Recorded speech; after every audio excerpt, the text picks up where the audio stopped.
Menjelang ujian nasional berbasis komputer atau Computer Based Test atau CBT, tingkat SMA SMK pada April 2016, banyak sekolah di Kabupaten Badung tidak lolos verifikasi. Dari 6 sekolah yang menyatakan kesiapan, hanya 1 sekolah lolos verifikasi CBT.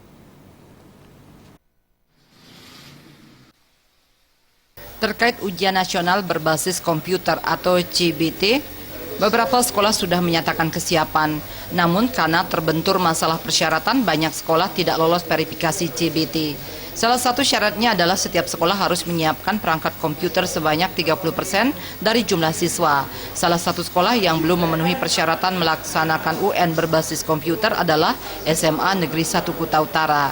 Menurut Kepala Sekolah SMA Negeri 1 Kuta Utara Iketut Kerta, pihak sekolah sejatinya sudah siap untuk melaksanakan UN berbasis komputer, namun belum memenuhi sejumlah persyaratan yang ditentukan pemerintah.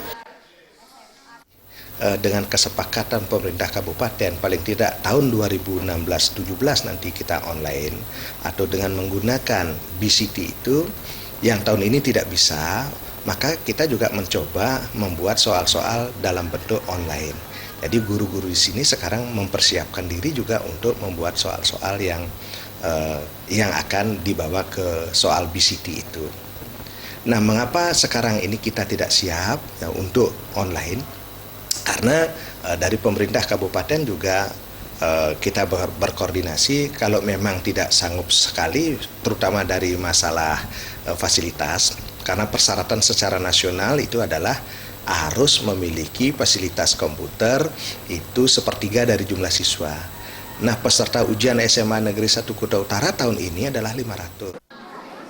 Sesuai dengan ketentuan pemerintah Kabupaten Badung, pada tahun pelajaran 2016-2017, pelaksanaan ujian nasional harus berbasis komputer atau CBT. Walau tidak lolos verifikasi, SMA Negeri 1 Kuta Utara telah mencoba menyiapkan soal-soal untuk CBT. Andika dan Winata, Bali TV.